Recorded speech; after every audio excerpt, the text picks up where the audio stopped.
Hey YouTube, what's up? It's Neflarian with another video on how to just use some of the equipment that's found in Phasmophobia. Not all of it is super easy to understand. It's not really common sense on some of them. We went over the EMF already, but today I want to go over the tier 1 dots. You can see on the screen here we have the dots going backwards. We have the tier 3 which scans the whole room, a tier 2 that sits in the middle of the room and has a field of view, and then the tier 1, which is what I'm going to be focused on. This is a pin. You have to carry it, you can set it up now, you used to not be able to, but this pin will allow you to see the ghost if dots is one of its evidence and you're in the right spot at the right time. So without any further ado, I don't want this to be a super crazy long video. I'm going to show you how to use dots and what it looks like when you actually have it going. So let's go ahead and hop right into the game.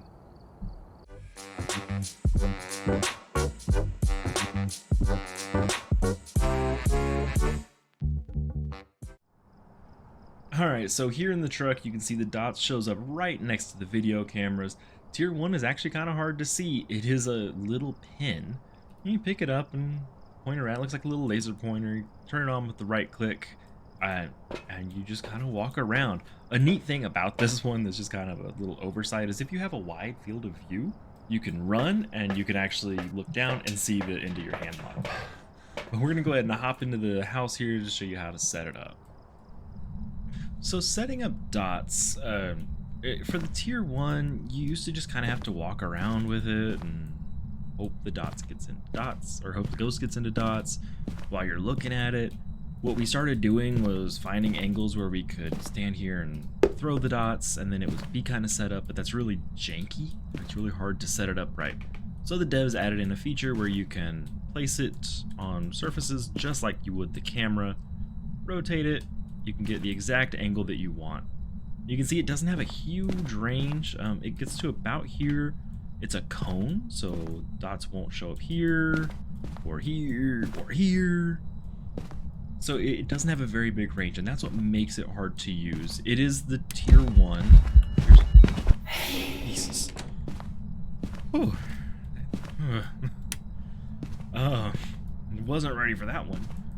So you do get eventually to upgrade. You can use more than one pin though, set them up and get a pretty large coverage area, to be totally honest with you. The thing with dots though is the ghost will enter what's called dots state, and that's when they can be seen by dots. So the ghost could be standing right here, right now. If it's not in dot state, it won't be seen. And if it doesn't have dots as evidence, it won't be seen. So it has a dot state. At that point, it will walk towards you, and if it goes into a dots field, then you'll be able to see the ghost. If it's not in the dots field, you won't see it. It could be in dots state over here, and you won't see it at all. So you do have to work really hard on making sure that the ghost is in the right field, and judging from those sounds, looks like it moved rooms. So this is an example of how you might set this up so that you can watch dots have a much higher field of view with the tier 1. I have dots over here pointed straight at this corner, and then dots right here pointed straight at this corner. So essentially this entire room is covered by dots. That's how you really have to use the tier 1. Just the single cone is just not enough, and you're not going to want to hold it because you need to have other items that you're moving around. So you want to set it up using both of them to cover the biggest area you can.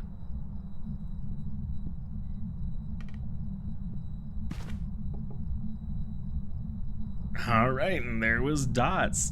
That one was the child model. The nice thing about dots now is it shows the actual model. There it is again. It doesn't make any sound, so you have to watch out for it. It can be kind of hard to see. Sometimes your breath will look like dots as well. You want to see the fully formed ghost model. We saw that twice in a row, so that was actually really lucky. Since I moved into the field again, it was able to walk back. You might have been able to see that when it left the field right about here, it was invisible again. Okay. It's just giving me all of the evidence. We got dots and ghost riding. It's a Diogen. Those are actually my favorites.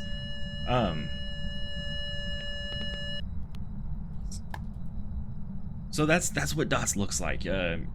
The child ones are a little bit harder to see if you're, like, say over here, crouched down for whatever reason, and the ghost walks by in dots. It's going to be hidden by the actual couch itself. You won't get the bent over one where the back is broken. That you will see the full standing up model, but it will change per ghost. So that's a really cool feature of the new dots. Like I said, though, it does have a really small range.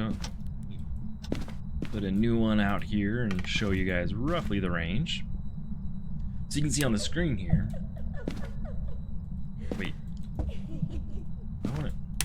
There we go. There we go. Now, on the screen here, you can roughly see the range. You can see it's not very big for the dots tier 1. There's the ghost again. Again, though, you can place it however you want, and it will be there for you. You can't place it on tripods, so you do have to either put it on the floor or find some furniture to set it on, but that's usually not a problem. Set it up on the mantle here. If you set it down and it's not turned on, you just click on it and it'll turn on. There we go. So that's the dots tier 1. It's a little pin. It's really basic to use. It's hard to use. And what I showed you here is just a regular ghost. There is a ghost called the Goryo that has dots, but you're not gonna see it. The way the Goryo dots work is you can only see it on camera, and it's supposed to only enter dot state if it's in the room alone. So the way you have to do that is set up a camera to look at where your dots field is, come out here in the truck, and cycle through until you find your camera and watch. Another option is to hold the camera outside of the room and then look into the room. You'll see the ghost on your camera screen, but you will not see it in person. But that's the dots. If you like this video, go ahead and join my Discord community where it's full of hyped gamers. I do streams every now and then. I'll include giveaways such as things for other games that have in-game items to get. And who knows, as my community grows, maybe I'll even be able to give away full games. There's easy ways to get a hold of me there. You get previews of some of my videos, and you get to shape the future of this channel. As always, if you like this video, like it. If you dislike it, dislike it. And if you want more, hit that subscribe button, and I will see you in the next video.